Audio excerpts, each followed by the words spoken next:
गांधी बाकी नेताओं को खा गए इनको, यानी बिसेंट सुरेंद्र नाथ बनर्जी, इनके थोड़े सालों में नाम गायब कर दिए थे गांधी ने। तो गुज्जू भाई था, गुजराती तेज होते हैं, गुजराती आते हैं तो बाकी नेताओं को देश में कोई भी जानता। अब देख लो, हाँ, एक ने दो पूछ ले, जिन्ना लिबरल था। हाँ हाँ हाँ, इनकी वजह से। पर ये तो हम नहीं कह सकते ना कि भाई गांधी और जिन्ना की नहीं बनती, तो इसका मतलब ये थोड़ी तू देश मांग ले। हो सकता था। क्यों कहे, बराबर के नेता थे भाई। मेरी और तेरी नहीं बनती, तो इसका मतलब ये थोड़ी है तू किसी को मारने का अधिकार प्राप्त कर लेता है। कि तू कहेगा सर मेरे को भाई भाई कहते तो मैं मर्डर नहीं करता, सर ने भाई भाई नहीं कहा था, अब सल्टाऊंगा मैं दो चार को, फिर लोग तेरे को बुरा बताएं। हाँ, मध्य प्रदेश और राजस्थान में मोदी जी ने क्या कर दिया? नहीं हुआ विद्रोह। हाँ, तो जिन्ना को भी नहीं करना चाहिए था। गांधी जी ने जिन्ना को ऐसे चलताया था, है ना। हाँ, अलग अलग दौर की अलग अलग बातें हैं जी। इतिहास में किन्हीं भी दो काल खंडों की तुलना आप ही नहीं कर सकते। आज के टाइम की परिस्थितियां अलग, अब डेमोक्रेसी अलग परिस्थितियां, उस समय अंग्रेजों का राज था, अंग्रेजों के खिलाफ आंदोलन चलाने थे, और नेताओं में वर्चस्व की लड़ाइयां होती सब टाइम के अंदर हुई है। कोई ना कोई नेता किसी दूसरे नेता को साइड में करके आया है। मोदी जी आए थे तब बीजेपी के सबसे बड़े नेता थे आडवाणी जी, और आडवाणी जी भी मुंह धो ही रहे थे कि मैं प्रधानमंत्री बनूंगा। वो भी तैयार ही बैठे थे भाई मुझे प्रधानमंत्री बनना है, पर बीजेपी वालों को लगा कि 2009 का चुनाव हमने आडवाणी जी के नेतृत्व में लड़ा, लेकिन पार पड़ी नहीं। इस बार भी आडवाणी जी के नेतृत्व में पार पड़ेगी नहीं। फिर आडवाणी जी की उम्र भी हो गई, हमें नई लीडरशिप तैयार करनी पड़ेगी। मोदी जी गुजरात के 2-3 बार सीएम रहे हुए थे, गुजरात में कांग्रेस से हारे नहीं रहे थे, ऐसा चेहरा था जिसके दम पर हम वोट मांग सकते हैं, मोदी जी को लेके आ गए। मोदी जी के नाम पे वोट मांगे, वोट मिल भी गए, जनता ने वोट दे भी दिए। फिर पता चला कि मोदी जी जैसे गुजरात में कांग्रेस से नहीं हार रहे थे, वैसे केंद्र में भी कांग्रेस से नहीं हार रहे। एक दिन ऐसा आएगा, कोई मोदी जी की जगह और बड़ा नेता आएगा, उस दिन मोदी जी को पार्टी कर देगी, मोदी जी अब आप साइड में जाओ, अब मोटा भाई तैयार है ना। हर दौर के अलग अलग है जी। जब जो नेता होता है उस समय लगता है कि नेहरू जी जब देश के प्रधानमंत्री थे ना, तो लोग देश में बात क्या करते थे, हु आफ्टर नेहरू, नेहरू के बाद देश डूब जाएगा। तुम्हारे तो भाई साहब नेहरू ही है जिसने देश को बचा रखा है, पर क्या नेहरू जी के मरने के बाद हमारा देश डूब गया? देश जिंदाबाद रहा। नेहरू जी के बाद में शास्त्री जी आ गए, शास्त्री जी भी अपने 2 साल बाद में डेथ हो गई थी, लोगों ने कहा हु आफ्टर शास्त्री। इंदिरा गांधी आ गए, इंदिरा गांधी जब आए तब देश में लोगों ने कहा अरे ये तो गूंगी गुड़िया है, एक लड़की को बिठा दिया और इसको कौन सा देश चलाना आता है, नेहरू जी की बेटी के अलावा इसकी क्या योग्यता है। और गूंगी गुड़िया जब सीट पर बैठी तब उसने कहा मैं दुर्गा हूं। खा गई वो, पाकिस्तान का विभाजन कर दिया उसने, पाकिस्तान का अलग देश बना दिया। कौन सा? बांग्ला। आपने इकोनॉमी पढ़ी होगी तो आपने पढ़ा होगा, बैंकों का राष्ट्रीयकरण कर गई वो। प्राइवेट बैंकों वालों को घर बुलाया, घर आना रात शाम को चाय पियेंगे आपके साथ में, और घर बुला के कहा लो 200 करोड़ रुपए, 200 करोड़ रुपए, 200 करोड़ रुपए। प्राइवेट बैंक वालों का मैडम हमारे इसमें 500 करोड़ लगाएंगे, थप्पड़ मारूंगी मैं, घर जाओ। प्राइवेट बैंकों को एक रात में उसने क्या कर दिया, सरकारी सरकारी कर गई वो अपने आप में। क्या इंदिरा जी एक्सपायर हुए तब वापस खा, अरे अब तो इतनी बड़ी नेता चली गई, मर्डर हो गया, अब देश को कौन संभालेगा? राजीव गांधी आ गए। राजीव गांधी के अचानक डेथ हुई, लोगों ने कहा अब तो गठबंधन की सरकारें हैं, अब तो नेता आपस में लड़ने लग जाएंगे, देश वैसे वैसे जिंदाबाद। सारे जहां से अच्छा, यूनान मिस्र रोमा सब मिट गए जहां से, कुछ बात है कि हस्ती मिटती नहीं हमारी, है ना। अपने देश की तासीर ऐसी थी कि देश, और किसी भी देश में देश अपना नेता हमेशा तैयार कर लेता है। मुझे याद है हम जब पढ़ा करते थे तो एक दिन ये सर ने क्वेश्चन दिया कि महात्मा गांधी नहीं होते तो देश का राष्ट्रीय आंदोलन कैसा होता। तो हमने कई और लिखा कि भाई महात्मा गांधी नहीं होते देश का राष्ट्रीय आंदोलन अहिंसक नहीं होता, राष्ट्रीय आंदोलन हिंसक हो सकता था, वो क्रांतिकारी गतिविधियों की तरफ हो सकता था। हमने इस प्रकार की कई बातें लिखी। तो सर ने वापस बाद में समझा कि ना, महात्मा गांधी की वजह से भारत के लोग अहिंसक नहीं है, भारत के लोग अहिंसक है इस वजह से महात्मा गांधी अहिंसक है। गांधी जी ने अहिंसा नहीं सिखाई हमको, हम अहिंसक ही थे। गांधी जी ने इस बात को पकड़ा कि भारत की जनता मूलतः ओरिजिनली वास्तविकता में नॉन वायलेंट है, इसलिए इस जनता को यह कहना कि तुम वायलेंट मूवमेंट करो सही बात नहीं है। इसलिए इस जनता को यही कहो कि अपने आंदोलन कैसा करेंगे, अहिंसक। इसलिए गांधी के साथ लोग ज्यादा जुड़े। वो मैं कई बार हमेशा क्लास में कहता हूं कि मैं आप सबको कहूं कि कल अपने और इस रिद्धि सिद्धि सर्किल पे जाके डंडे लेके और सरकार के खिलाफ आंदोलन करेंगे, और जो सामने आएगा उसको पीट देंगे भाई साहब, सरकार से लोहा लेंगे। आप एक ही मेरे साथ नहीं आओ। आपको नहीं सर, आपकी चमड़ी मोटी हो सकती है, हमारी, और ये फालतू की बातें मत करो। डंडे लेके रिद्धि सीधे सर्किल पहुंच ही नहीं पाएंगे। जैसे स्प्रिंग बोर्ड से बाहर निकलेंगे, महेशनगर थाने वाले यहीं से उठा के ले जाएंगे। 3 दिन तक तो घर वालों को नहीं बताएंगे कहां पर रखा है, और 3 दिन बाद में अपने घर वालों को नहीं बता पाएंगे कि सीधे क्यों नहीं सो रहे हैं, है ना। इसलिए भाई साहब सर ऐसी इस प्रकार की बातें मत करो। ये कि मैं आपको कह दूं कि अपने को ना सरकार के खिलाफ आंदोलन करना है कि पेपर वेपर सही नहीं हो रहे, पेपर लीक हो जाते हैं, अपने एक आंदोलन करेंगे, और अपने कुछ ही नहीं करेंगे। अपने तो यहाँ बाहर बैठेंगे और बैठ के भजन गाएंगे, रघुपति राघव राजा राम पतित पावन। आपको सर एक भजन और आता है, मेरे एक्स्ट्रा सुना। अहिंसक आंदोलन में हर कोई जुड़ना चाहता है, हिंसक आंदोलन में जुड़ना, क्योंकि भारत की जनता का स्वभाव ऐसा ही। भारत की जनता को आप रूस की तरह क्रांति नहीं करवा सकते। रूस में हो गई क्रांति, रूस वाले उनका हथियार लेके और राजा को मारेंगे, मार दिया उन्होंने जाके। भारत की जनता को ऐसे कहते थे, अपने से नॉर्मली भी कह दिया जाए ना किसी को कि चल इसको मारते हैं, तो ही अपने से नहीं मारा जाए। अपना अंदर स्वभाव कहता है ना मार पीट नहीं, अपने स्वभावतः अहिंसक है।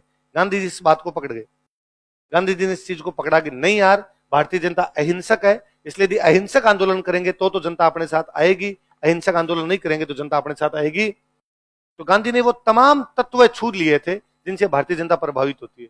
और नेता की पहचान यही होती है, नेता जनता की नब्ज पड़ता है, जैसी जनता वैसा नेता, और जैसी जनता होगी वैसा नेता बनेगा, तभी नेता सक्सेस होगा।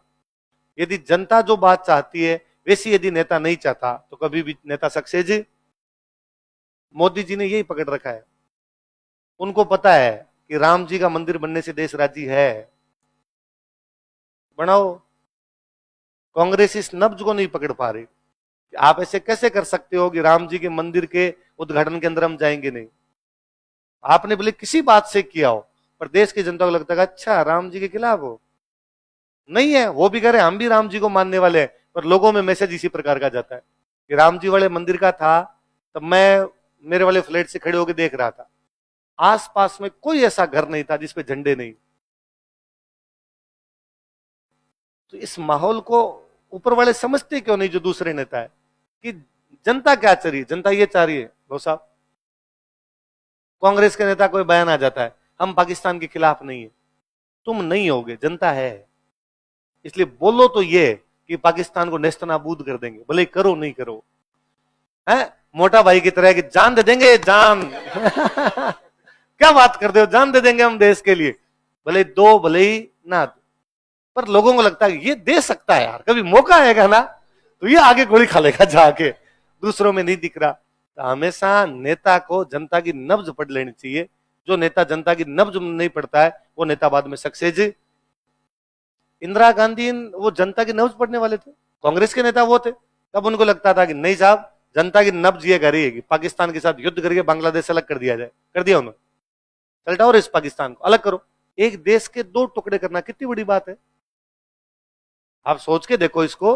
रूस इतना शक्तिशाली है, यूक्रेन पे कब्जा नहीं कर पा रहा, लड़ाई चल रही है उसकी, है वो भी तो ये चाहता है यूक्रेन का कुछ हिस्सा अपने अंदर मिला लूं, पर लड़ाई चल रही है, अभी तक कोई फैसला निकला नहीं है। हम 16 दिन में युद्ध जीत गए थे, 3 दिसंबर को शुरू किया, 16 दिसंबर को पाकिस्तान सरेंडर कर गया। 13वें दिन तो बांग्लादेश पूरा बना गए थे अलग, क्योंकि नेता स्ट्रांग थी, नेता ये भी जानती थी कि जनता अपने साथ खड़ी है। वरना नेता उस टाइम इंदिरा गांधी सोच लेती कि नहीं क्या पता लोग राजी होंगे कि नहीं होंगे, पर उसको पता था लोग राजी है तू तो कर। और आज दिन तक हम इंदिरा गांधी को इस बात के लिए याद करते हैं कि उसने पाकिस्तान के टुकड़े कर दिए। पीढ़ियां चेंज हो गई, फिर भी इंदिरा गांधी की इमेज वो स्ट्रांग लेडी वाली इमेज बनी हुई है।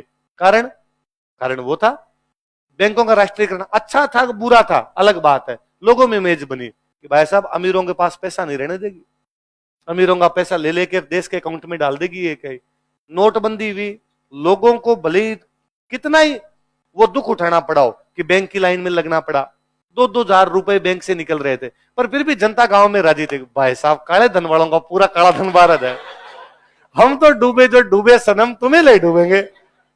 सारे भले ही आप कितना ही कर दो नोटबंदी के लिए, उन दिनों गांव में सारे लोग राजी थे कि मजा आ गया, अब नोट चेंज हो जाएंगे, काले धन वालों का तो अंदर ही रह जाएगा और उनको तो आग लगानी पड़ जाएगी नोटों के। अब वो क्या करेंगे?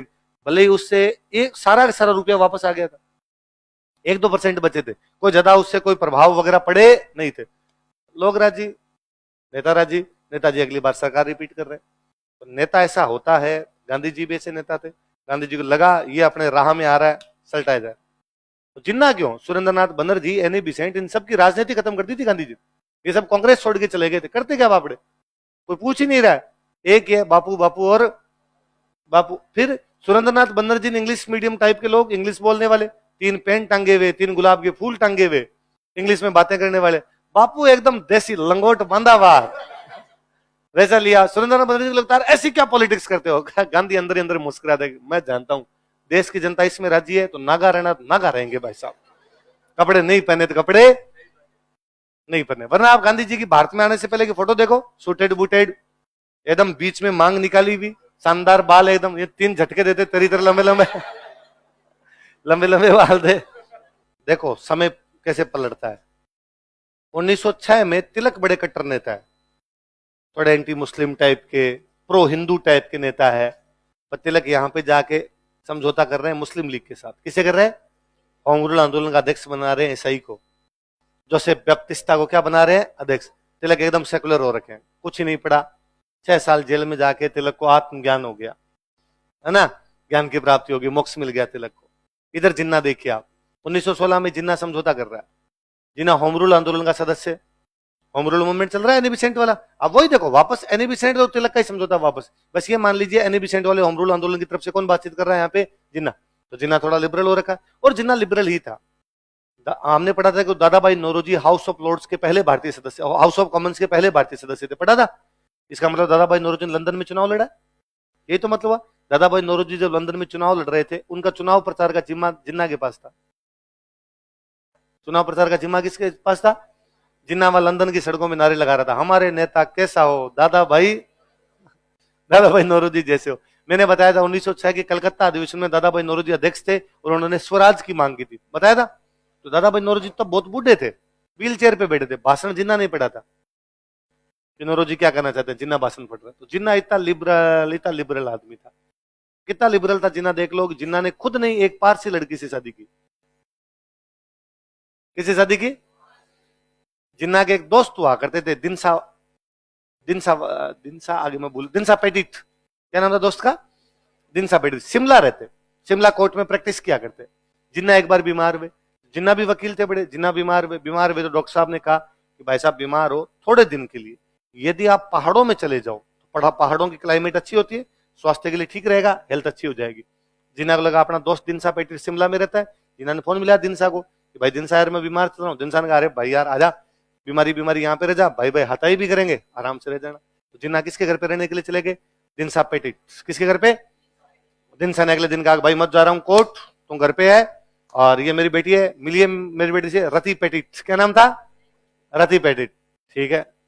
शाम को जब दिनसा पेटिट घर पे आए तो जिन्ना ने कहा कि दिनसा यदि भारत में intercaste marriage, inter religious marriage होने लग जाए तो कैसा हो? दिनसा पेटिट ने कहा मजा आ जाए यार, और मैं तो इसके पक्ष में हूं।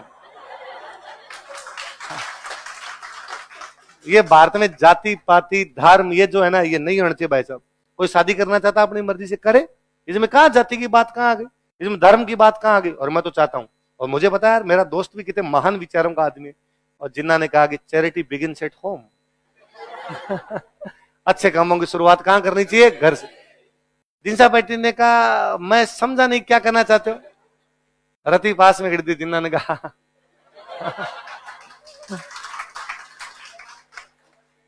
उसने कहा दिमाग खराब तुम्हारी एज है 40 साल, इसके 16, तुम 2.5 गुना बड़े हो, तुम मेरे दोस्त हो, मेरी बेटी से शादी की बात कर। जिन्ना ने कहा यार मोहब्बत उम्र नहीं देखती है। दिनसा पेटिट ने रात को जिन्ना के कपड़े बाहर फेंके उठा के घर से, भाग यहां से, मेरे घर में घुसकर मेरी बेटी से इस प्रकार की बातें करता है। जिन्ना को निकाल दिया। लेकिन 2 साल बाद रति पेटिट अपने पिताजी का घर छोड़ती है, एक लेटर लिखती है कि पिताजी सॉरी, मैं मोहम्मद अली जिन्ना के बिना जिंदा। और रति पेटिट ने किससे शादी कर ली? और दिनसा पेटिट ने कहा कि अब तू चली गई तो वापस मेरे घर में वापस आना। ऐसे कैसे कर सकती है तू, मेरे दोस्त से शादी कैसे कर सकती है, इतने बड़े आदमी से शादी कैसे कर सकती है, और अब तू जाने तेरा काम चल। तो जिन्ना ने पारसी लड़की से शादी की थी, और मतलब जिन्ना ने कभी जिंदगी में नमाज ही नहीं पढ़ी होगी, उसका कोई लेना देना था, मस्त आदमी था, वकील था, जोरदार बड़ा वकील था, पारसी लड़की से शादी कर रखी है, डेली शाम को स्कॉच पिया करता। हाँ, डेली शाम को स्कॉच पिया करता, और उसका बेस्ट जो डिश थी उसकी वो थे सुअर का सैंडविच। सुअर का सैंडविच खाया करता था, सुअर के मांस सैंडविच। इस्लाम कहता है शराब पीना हराम है, इस्लाम कहता है सुअर खाना हराम है, वो दोनों काम करता था। और उसकी जो वाइफ है, जो रति पेटिट है, वो सुअर का सैंडविच बहुत अच्छा बनाया करती थी, तो वो सुअर का सैंडविच वही खाया करता। तो कहता अब जिन्ना, गांधी जी के आने के बाद जिन्ना कट्टर हुआ, तब तक जिन्ना लिबरल ही आदमी है। गांधी जी के आने के बाद कांग्रेस के सबसे बड़े नेता बन गए गांधी जी। इन जिन्ना को, इनको पूछना ही बंद हो गए लोग।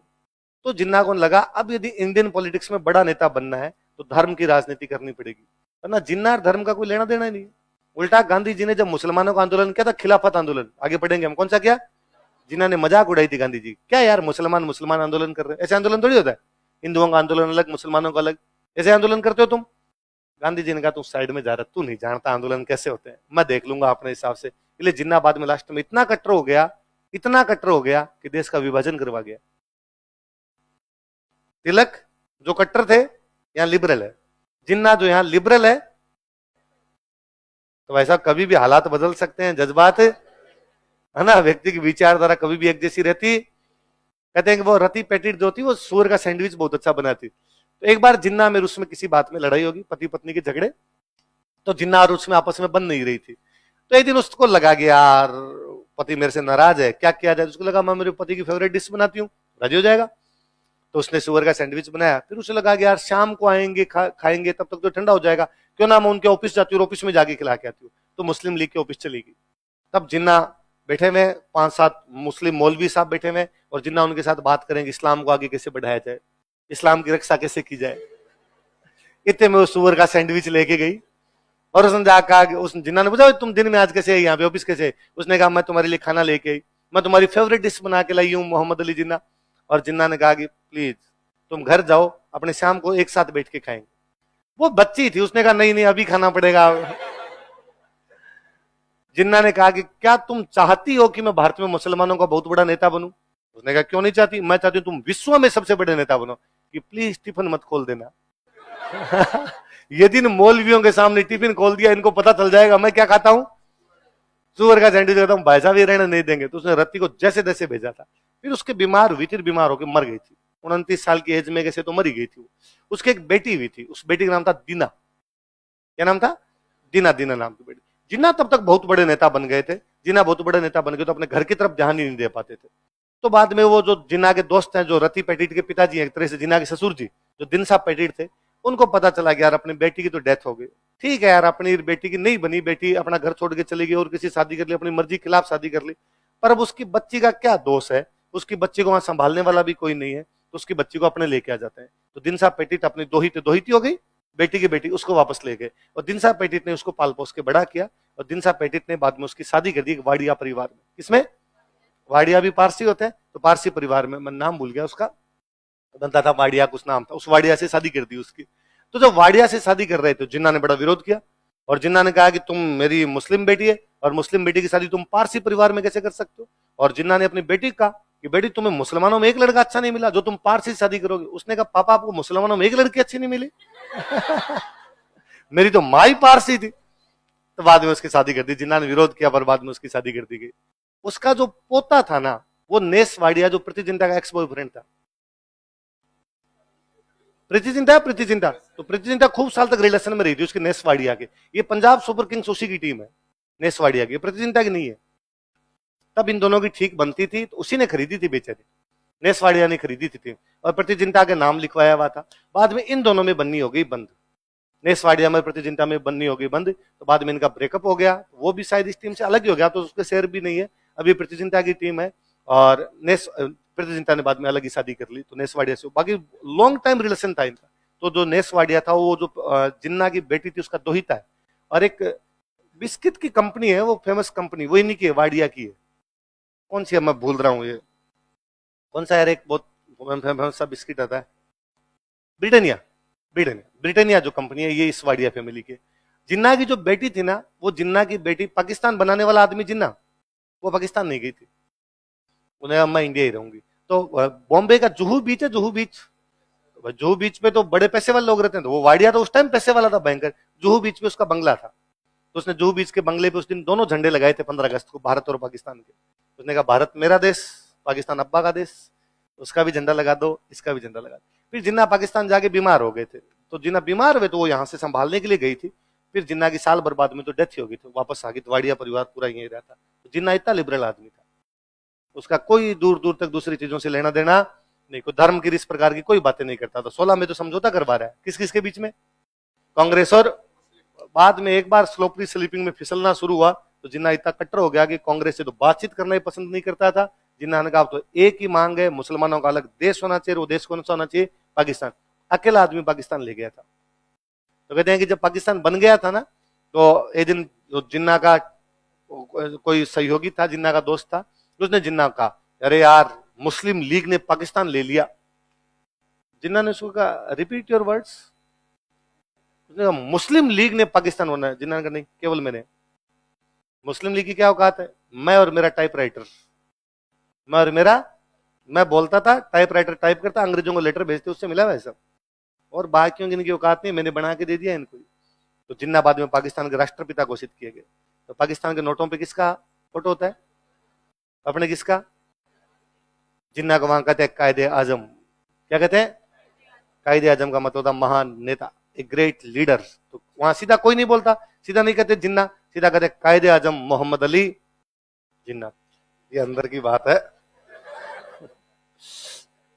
तो है ना, एक बार तो जिन्ना की खुद के भी ऐसे कई किस्से थे, है ना। जिन्ना कैसे मॉडर्न इंडिया पढ़ते हैं तब पढ़ते हैं कि सरोजनी नायडू ने कहा था कि जिन्ना हिंदू मुस्लिम एकता का राजदूत है। आईएएस में क्वेश्चन पूछा हुआ, किसने कहा था जिन्ना हिंदू मुस्लिम एकता का राजदूत है, किसने कहा, ambassador of Hindu Muslim unity, किसने कहा, बस वैसे ही कहा जैसे आप समझ रहे हो इस बात को, है ना। जिन्ना और सरोजनी नायडू ने भी हिंदू मुस्लिम एकता स्थापित की थी, दोनों ने। तो अच्छा, और जिन्ना के से कई सारे किस्से हैं। तो लास्ट में नेहरू जी का तो फिर माउंटबेटन की वाइफ के साथ अफेयर ही हो गया था पूरा। तो किसी ने जिन्ना को आका, जिन्ना तब तो मुस्लिम लीग का अलग नेता है, तो किसी ने जिन्ना को कहा कि अपने है ना नेहरू जी को बदनाम कर देते हैं, और पूरे भारत में चीख चीख के कहते हैं कि वो नेहरू जी का माउंटबेटन की वाइफ के साथ अफेयर है, नेहरू जी का माउंटबेटन के साथ क्या अफेयर है। जिन्ना ने कहा नहीं नहीं, ऐसी कोई बात नहीं करनी अपने। जिन्ना को होता था जिनके घर शीशे के बने होते हैं वो दूसरों के घरों पर पत्थर नहीं चलता। जिन्ना लिबरल एकदम प्रैक्टिकल आदमी था इन मामलों। अब ये समझौता क्यों हुआ, तो दो चीजें, समझौता कौन कौन कर रहे हैं, मुस्लिम लीग और कांग्रेस। अच्छा पहले तो मेरे को ये बताओ मुस्लिम लीग बनी क्यों थी, क्यों बनी थी मुस्लिम लीग। क्योंकि अंग्रेजों ने बंगाल का विभाजन किया था, कांग्रेस ने बंगाल के विभाजन का विरोध किया था, इसलिए कांग्रेस का विरोध करने के लिए पार्टी कौन सी बनी, मतलब बंगाल विभाजन के कारण बनी कि भाई मुस्लिम लीग राजी थी कि बंगाल का विभाजन हो गया और हमें क्या मिल गया, पूर्वी बंगाल। कांग्रेस कह रही थी बंगाल का विभाजन होना नहीं चाहिए। तो मुसलमानों ने कहा हम कहते हैं होना चाहिए, तो हमारी भी एक पार्टी होगी, हम कहेंगे अंग्रेजों आपने एकदम सही काम किया है, तो अंग्रेजों के साथ है। और अंग्रेजों के सपोर्ट में कौन सी पार्टी बन रही है, मुस्लिम लीग। किसके खिलाफ बन रही है, कांग्रेस। 1911 में अंग्रेजों ने कह दिया बंगाल विभाजन रद्द। अंग्रेजों ने बंगाल विभाजन किया इसलिए मुस्लिम लीग साथ में थी, अंग्रेजों ने बंगाल विभाजन क्या कर दिया, रद्द। तो इसलिए मुस्लिम लीग किससे नाराज है, अंग्रेजों से। कांग्रेस भी किससे नाराज है, अंग्रेजों से। दुश्मन का दुश्मन। अलीगढ़ कॉलेज बना था 1875। कब बना था, 1875। बीएचयू बना था, जो बनारस हिंदू कॉलेज है वो बना था 1898। कब बना है, बताया था एनी बिसेंट ने बनारस हिंदू कॉलेज की स्थापना की थी 1898। और अलीगढ़ कॉलेज कब बना था, 1875। दोनों कॉलेज डिमांड कर रहे थे हमें यूनिवर्सिटी बनाओ। क्या बनाओ, पहले कौन सा बनना चाहिए दोनों में, अलीगढ़, क्योंकि वो कब बन गया था, 1875। अंग्रेजों ने बनाया बनारस हिंदू कॉलेज को। 1916 के अंदर इसको बीएचयू बना दिया गया। क्या बना दिया गया, तो अंग्रेजों से और नाराज हुए कि यार इसको तो बना दिया और अलीगढ़ वाले कॉलेज को अभी तक विश्वविद्यालय का दर्जा। तो 1916 में बीएचयू बना था, तो 1916 में ज्यादा नाराज थे, चक्कर में समझौता कर गए। फर्स्ट वर्ल्ड वॉर चल रहा है। फर्स्ट वर्ल्ड वॉर के अंदर इंग्लैंड के खिलाफ वास्तव में फर्स्ट वर्ल्ड वॉर में दो देशों का रोल था भाई।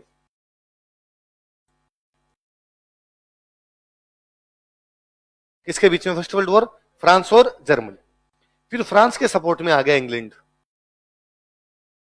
फ्रांस के सपोर्ट में कौन आ गया? जर्मनी के सपोर्ट में आ गया तुर्की। कौन है? और भी कई देश थे, पर मोटा मोटा आप अपने इनका ध्यान रखो। अब ये जीत रहे हैं, इधर वाले जीत रहे हैं। तुर्की का जो राजा हुआ करता, इसको बोलते खलीफा। क्या बोला करते? और ऐसा मानते कि पूरे दुनिया के मुसलमानों का जो धार्मिक प्रमुख है वो कौन होता है? तो पूरे दुनिया के मुसलमान मानते भाई खलीफा हमारा कौन है? धार्मिक प्रमुख। खलीफा का जो साम्राज्य था, उस साम्राज्य का नाम था ओटोमन साम्राज्य। क्या नाम था? Ottoman empire. और देख लो ओटोमन एम्पायर में कौन से देश आते हैं? तुर्की आज का देश, इसके अलावा Iran, Iraq, Lebanon, Syria, Saudi Arab, ये आसपास के मुसलमानों के जितने देश हैं ये सारे के सारे किस में आते? अब वर्ल्ड वॉर कौन जीत रहा है? इंग्लैंड। कौन? इंग्लैंड, फ्रांस, इंग्लैंड, ये लोग जीत रहे हैं। तो इंग्लैंड को लगता है कि यार वर्ल्ड वॉर शुरू किसने किया था? तुर्की जर्मनी ने। तो तुर्की को दंड मिलना चाहिए, इनका ओटोमन साम्राज्य तोड़ा जाए। और आज के बाद तुर्की का में कोई भी किसी प्रकार का खलीफा, क्योंकि खलीफा ने बैठा रहेगा, वापस लड़ने के लिए आ जाएंगे, खलीफा का पद ही समाप्त कर दो, ओटोमन साम्राज्य को तोड़ दो, तो कालांतर में तुर्की शक्तिशाली नहीं होगा। तुर्की शक्तिशाली नहीं होगा तो लड़ाई करेगा। इसलिए फर्स्ट वर्ल्ड वॉर के बाद तुर्की को इतना सा बना दिया। अब तुर्की तुर्की है, पहले बहुत बड़ा देश हुआ करता भाई साहब, सारे इसके अंडर में आया करते थे। अंग्रेजों ने सारे आजाद कर दिए। ईरान, इराक, सऊदी अरब, दुबई, तुम सब अलग अलग हो रहे। आज के बाद कोई इस खलीफा की बात मानोगे? मुसलमानों को यह लग रहा था कि अंग्रेज हमारे किसके खिलाफ है? किसके खिलाफ है? खलीफा। इसलिए मुसलमान अंग्रेजों से नाराज है। अंग्रेजों के खिलाफ कौन है? कांग्रेस। इसलिए फिर मुसलमान किसके नजदीक आ गए? कांग्रेस। इसलिए मुस्लिम लीग और कांग्रेस में क्या हो रहा है समझो। आप होम करते हाथ बड़े, आप अपनी तरफ से भले अच्छा काम कर रहे थे, पर अच्छा काम इसके दूरगामी परिणाम, तात्कालिक रूप से इमीडिएट आपको लग रहा था अच्छा कर रहे हैं, पर लॉन्ग टर्म के अंदर ये अच्छी बात नहीं थी। क्यों? क्योंकि 1916 में आपने ये स्वीकार कर लिया कि मुसलमानों की वोटिंग क्या होनी चाहिए? अलग। मुसलमानों का क्या होना चाहिए? पृथक निर्वाचन। 1919 में अंग्रेजों ने ये दे दिया सिख और एंग्लो इंडियन को। किसको दे दिया? अब कांग्रेस किस मुंह से विरोध करती कि गलत है? अब यदि कांग्रेस कहती कि अंग्रेजों तुम सिख और एंग्लो इंडियन को पृथक निर्वाचन नहीं दे सकते, तो कहते अच्छा मुसलमानों वाला तो ठीक लगता है, हमारे वाला खराब लगता है। इसलिए कांग्रेस जो विरोध करने का अवसर था वो भी क्या कर गई थी? समाप्त कर गई थी। कि भाई मैं एक आपके किसी एक स्टूडेंट को सेम चीज दूं, दूसरे के लिए आपको मना करूं, तो आप कहोगे सर ये क्या तरीका है? भाई ये जब उन पे लागू नहीं होता तो मेरे पे भी इस प्रकार की चीज लागू नहीं होती। दूसरा, कांग्रेस मुस्लिम लीग को बराबर बिठा के समझौता कर रही है, क्योंकि मुस्लिम लीग की इतनी औकात ही नहीं थी। मुस्लिम लीग को तब मुसलमान ही वोट नहीं दे रहे थे, मुस्लिम लीग की तरफ मुसलमान ही नहीं है। कांग्रेस थोड़ी ज्यादा वैल्यू दे रही है मुस्लिम लीग को। जब मुस्लिम लीग को आवश्यकता से अधिक इज्जत दी गई, तो जो थोड़े प्रो हिंदू टाइप के लोग थे वो नाराज हुए। उन्होंने कहा ये क्या तरीका है? मतलब मुस्लिम लीग कहे वो सारी की सारी बातें मान लो, इसका मतलब कांग्रेस कहीं ना कहीं मुसलमानों का तुष्टिकरण कर रही है, कांग्रेस कहीं ना कहीं मुसलमानों का इंपीचमेंट कर रही है, इनको राजी करने की कोशिश कर रही है। और ये तरीका आपका क्या है? गलत। तो लाला लाजपत राय, मदन मोहन मालवीय दोनों समझौते के खिलाफ हो गए। तो जो हिंदू रिएक्शन थी उसको करने का मौका मिला, वरना हिंदू अब तक चुपचाप बैठ गए, ठीक है कांग्रेस के साथ खड़े, कांग्रेस सही कर रही है। पर यहाँ अब हिंदुओं को लगा ना यार कांग्रेस तो मुसलमानों को थोड़ा महत्व क्या दे रही है? ज्यादा।